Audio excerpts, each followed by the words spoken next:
Chapter 2.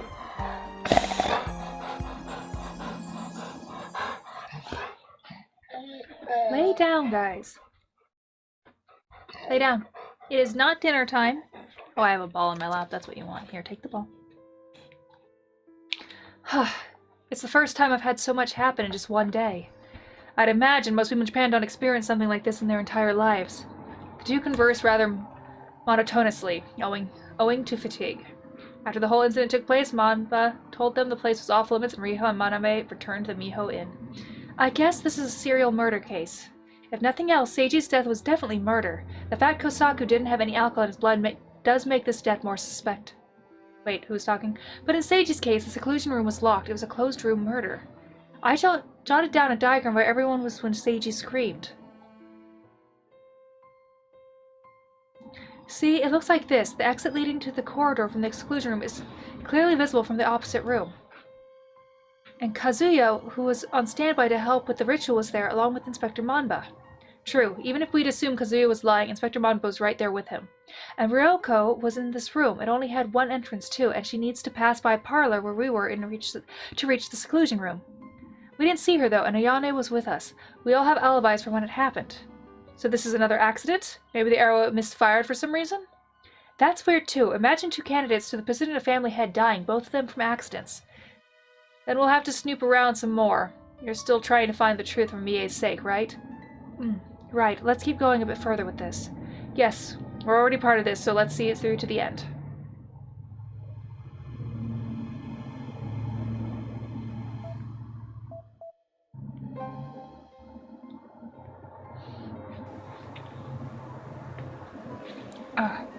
Riho comes to the wharf. On seeing Mie there, her breath catches in her throat. She places the bouquet she'd brought somewhere on the wharf. There's no sign of the police anymore. The wharf is quiet and serene, as if nothing had happened. Riho approaches Mie, who stands still and quiet, and speaks to her. Mie, you should have rested in your room a bit longer. Yeah, I was thinking of doing that, but I couldn't sit still. Right. Mie, I've got one bit, really just a little bit of good news. The police didn't find any alcohol in your father's blood. So, it was just like you said, your father wouldn't and didn't drive drunk. Really? Right then. Thank you, Riho, for letting me know. Yeah, but now we don't know why he was driving erratically. Did your dad maybe have some kind of chronic disease? Maybe he had a seizure?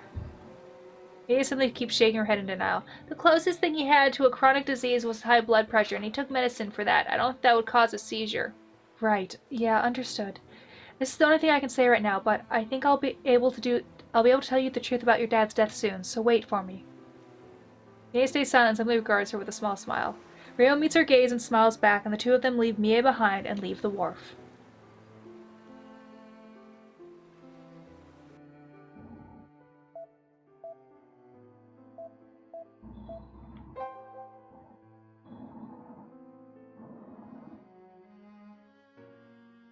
Oh, hello there. Kazu calls out to Riho as she and Manabe approach Fumonin, who is notably carrying a bundle of cleaning cloth. Kazuya, how come you're not in this state? I left with the inspector approval. I'm here with Lady Ryoko. She's cleaning the Kotoshiro family graveyard.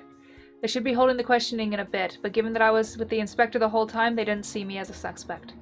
Oh, you must be relieved of that. You must be relieved that Inspector Manabe can serve as a witness for you. Yes. To begin with, when we heard the screams and other people in the estate were near the room, it must have been an intruder, yes? Yes, that sounds possible. I hope so, yeah. Kazuya, just to make sure, but no one entered the room while Seiji was doing the ritual, right? I'm quite sure no one entered, yes. I was in the opposite room and my door was open. I had clear view of the door to the seclusion room. So yes, I don't believe anyone entered the room. Plus, if anyone passed through the corridor, Lady Ayane would have seen them. She did pass through there.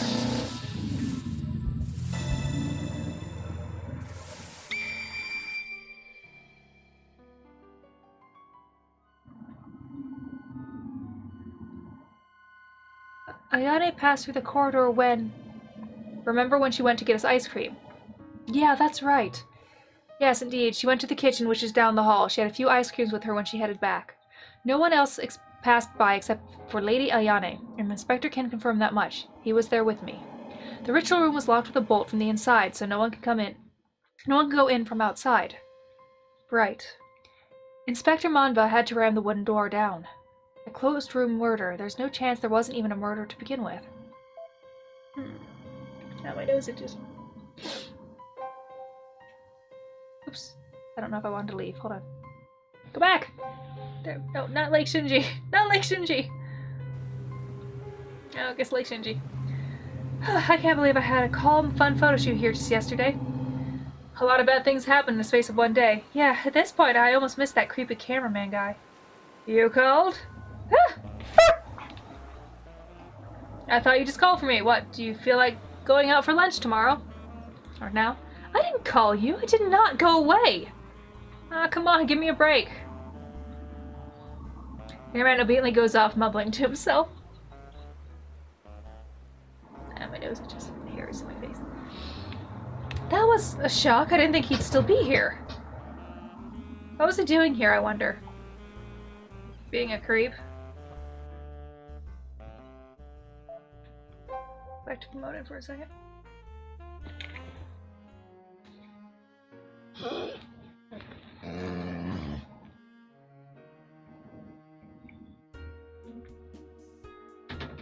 Riho's puts, yeah, we already know that, okay. It just looks like you're cleaning the graveyard. Can I ask you one more thing? What is it? Last night, I mean, on the day Kosaku Ato passed away, where were the Kotoshiro house's residents back then? Yesterday, the Kotoshiros were meeting with the temple to arrange for the previous head's funeral. They were at the home since sunset until midnight. Except for Master Seiji, that is.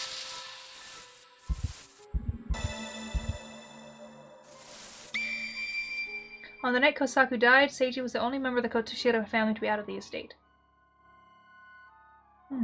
So Seiji wasn't at the estate. Well, it's not out of the owner. He goes out to drink during the evenings. No one pays it much mind. I see.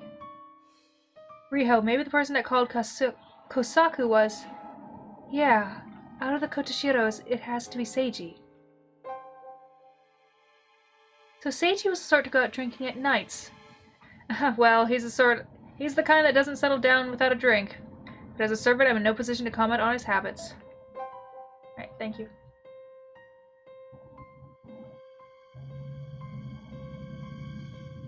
The two say goodbye to Kazuya and leave Fumonin out into the streets. And as they go, Riho hangs her head in thought. My nose is itching so bad. Riho, what's wrong? Just a little something. I'm starting to think it isn't a serial murder over succession rights, but if that's the case, there isn't actually a common culprit there. Common culprit? I mean, wouldn't it make sense? If someone killed Kosaku, everyone has an alibi except for Seiji. They were meeting with the temple's priest. I don't think they'd lie about that, since we can just ask to see if they were all telling the truth. And now Seiji, the one person without an alibi, is dead, and everyone else has alibis for his death too.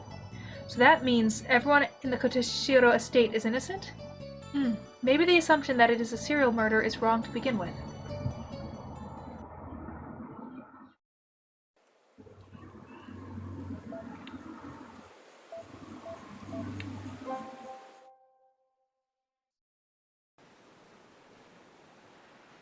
Guess Mie went home. I hope she gets some rest. It takes that smart, wondering if she should send her a message, but I should leave her alone for now. She recommended put some fun away. Okay, not there.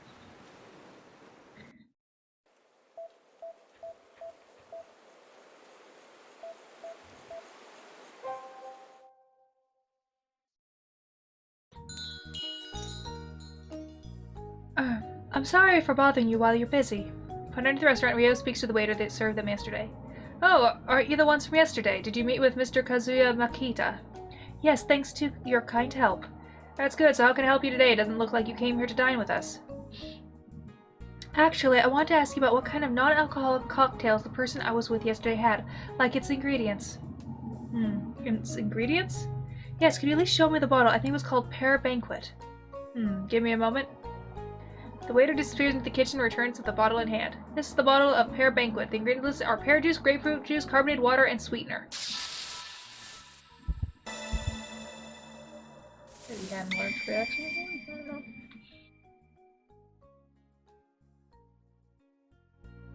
Huh, there was grapefruit juice mixed in there too. Yes, this cocktail is made by mixing two types of fruit juice, so... I see. Thank you very much. I'm sorry to have bothered you in the middle of work. Huh? Even the baffled waiter behind Riho rushes out of the restaurant. Wait up, Riho. What was that all about? Does it have anything to do with the case? It has everything to do with it. We should be thinking of Kosaku and Seiji's death as completely separate from each other. What do you mean? He might have an alibi for Kosaku's death, but we can't assume Seiji's death is completely unrelated. Huh? What do you mean by that? Hey, Riho, answer me! Ignoring Manabe's puzzled question, Riho walks off in a quick gait. Manabe gives up on asking the questions and goes after her.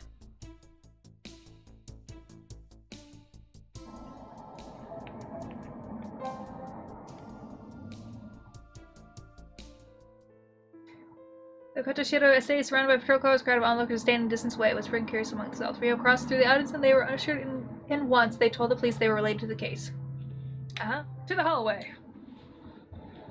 Which I think is where we already are to begin with, so. Hey, what did I say?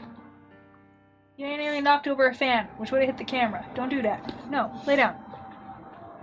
You know the rules. A number of officers standing in the front of the door to the seclusion room. The atmosphere feels quite flustered. Noticing Riho approach, the officers block the way. Hey, we're currently investigating the crime scene. You can't go any further. Where can we find Inspector Monba? The inspector, he's taking out the room. Either way, please clear out. Apparently asking around here isn't an option. Riho and Manabe decide to go elsewhere without making a fuss.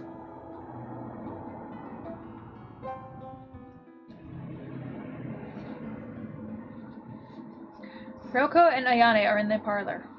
Ryoko regards Riho and Manabe with cold eyes, but Ayane, by contrast, gestures for them to come closer. How long are they going to block off the hallway? Oh, they're inspecting the crime scene? Yep, it's so hot though. I'm gonna melt. I just want to get some ice cream. We just had some together earlier, and you still have more in stock? I've got my own fridge just for ice cream. I can eat as much as I want and it never run out.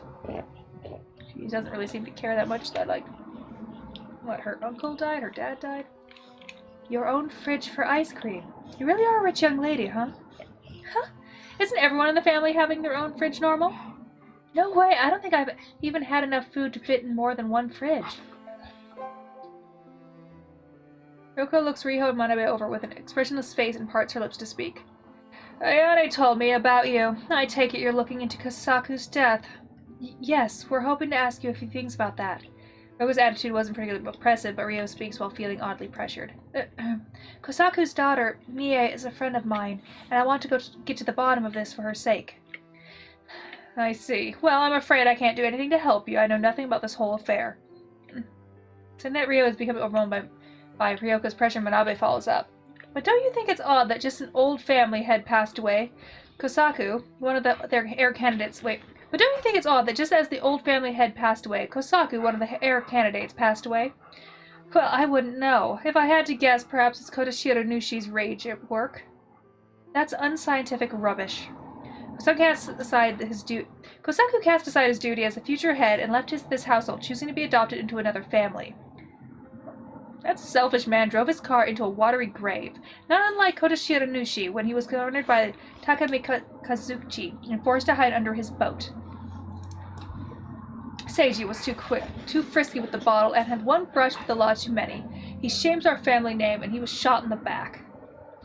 It is quite similar to Ameno Wakehiko, who was shot to death for forgetting his duties. Both are stories relating to the transfer of land. I see, and you truly believe this? Who's to say? I at least think so. That is all. Man, the police keep blocking me off. I just want to get some ice cream! Yane, your uncle just passed away. Watch your demeanor. Fine.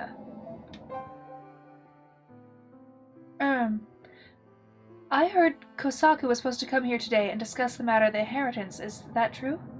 Yes, that was the plan. I don't think Kosaku was going to nominate himself as heir.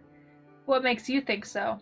Well, if he was going to do the succession ritual, he'd have to forgo eating eggs and meat, right? Since Kotoshiro Nushi dislikes those foods. But last night he had dinner with us, and it didn't look like he cared about that. He ordered a chicken dish. Ryoko has listened to Riho with closed eyes, but opens them silently upon hearing this. I see. Your assumption is probably correct. I, too, suspect as much. He would have likely participated in the ritual as part of the process and had no desire to become the next head. Wow, my nose is really itchy. It means I either got a hair tickling it or I have a nervous disposition going on. It's one of my weird tics I have when I get nervous inwardly. The nose itches.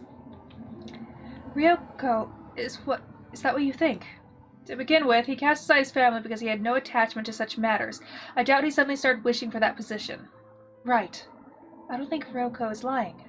I think Ryoko would profit the most from Seiji's death, since the position of family head fell to her. And if she knew Kosaku wasn't the rival to that position, she had no motive to kill him. Okay. Oops, nope, sorry.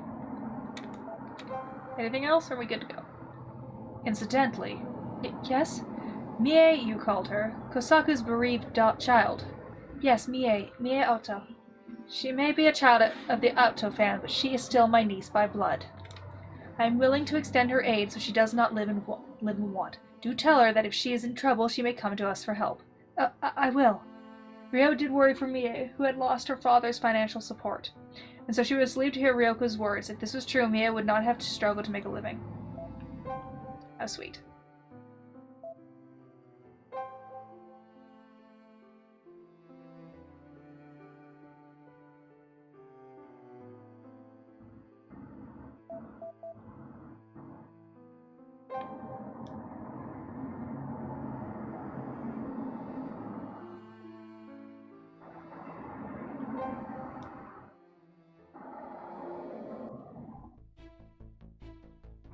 A number of officers are standing in front of the door to seclusion room. The atmosphere feels close. They noticed Manabe was inside. Inspector Manabe. Inspector Manabe, can I ask you a few things?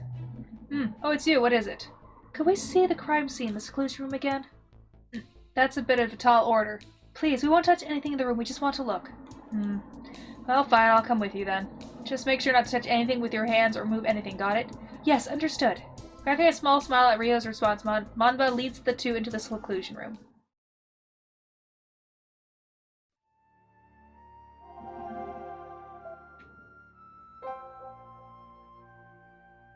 This doesn't look like a normal bow. It's called a crossbow, right? Yes, it was knocked away when I busted the door open, but it was originally covered by that cloth over there. Maybe the arrow was an accident when he kicked in the door and the guy was actually poisoned or something. We suspect it was fixed on that box over there, but why is there a crossbow in this room? Well, it seems Seiji bought it previously.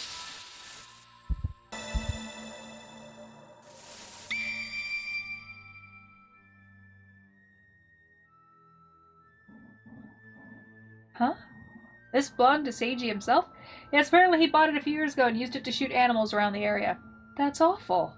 He received fines from the police for breaking animal rights. Apparently Miss Ryoko put the bow here since this room isn't in use. But there's no way it's just misfired now and killed him now, right? That's too much of a coincidence. Yes, that's quite hard to imagine.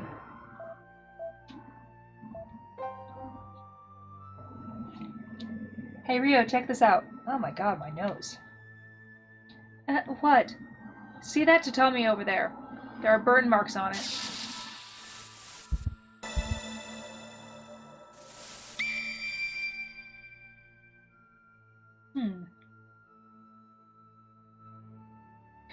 Like Manabe says, there are faint burn marks across where the crossbow supposedly was. You're right, I wonder why. Maybe it was burned by a cigarette or something of the sort? Yeah, that could be. But I can't imagine imagine such a rich family would leave a burn mark in a room meant for an important ritual. So maybe the burn happened during the ritual for some reason? Yeah, the question is how. This is the kind of thing you'd usually see at a shrine. It's called an himorogi. I assume this was set up because of the ritual for Kotoshira Nushi. I get that, but it's a pretty scary sight. A goldfish bowl. I've heard mysteries where a goldfish bowl was used to start a fire.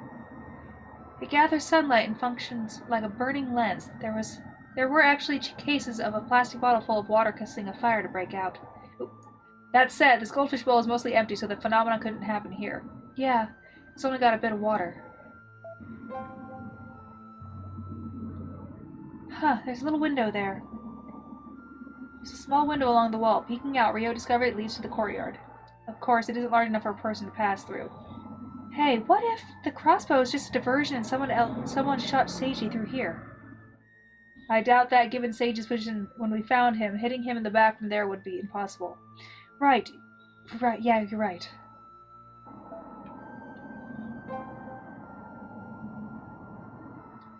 There's a string in here. Riho whispers after looking closely at the crossbow. Sure enough, there's a string tied around the crossbow's trigger. It's severed some 4 inches along the length of the string. What's this?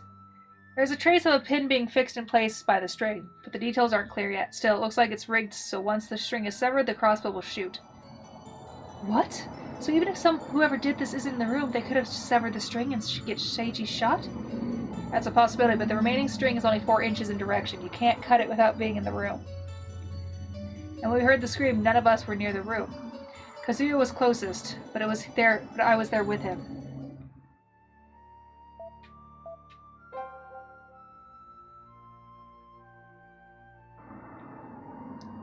This isn't a cigarette burn. Even if Seiji did smoke, he wouldn't do it here in the middle of a ritual.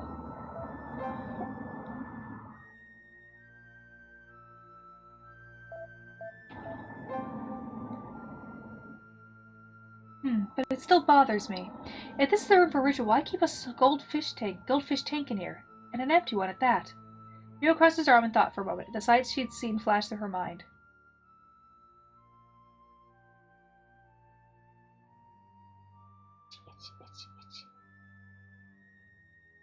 It burnt through the wire.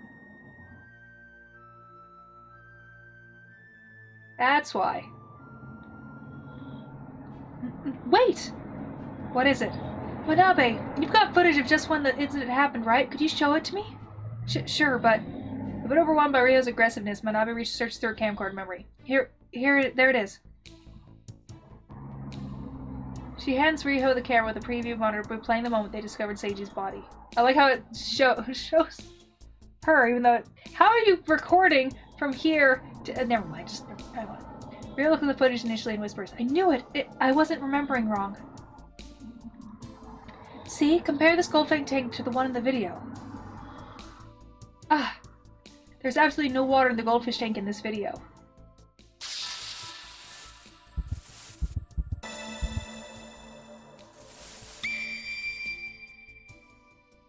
There's a bit of water in the goldfish tank. Right, but right now there's a bit of water in the same tank. Inspector Manba, none of the officers put any water in this tank, right? Of course not. Preserving the crime scene is essential, but none of us would do that. Then this might be a key to solving this mystery. I see, but what kind of key is it exactly? That's what we need to figure out next. That's pretty undependable for how confident you are. Guess this is everything that draws my attention. The burn marks on the tatami mat, the string set on the crossbow, that bit of water that appears in the goldfish tank. All those factors were rotating in Riho's mind. There's something in this room that makes no sense, and that is the key to solving this mystery. And that thing is... it's... Manabe and Manabe both turn to Riho as she exclaims loudly. That's it! That's what it is! I solved the mystery, Inspector Manba! Can you gather all the people involved with this case here? But... Manba is perplexed, but Riho simply regards him with a smile beaming with confidence.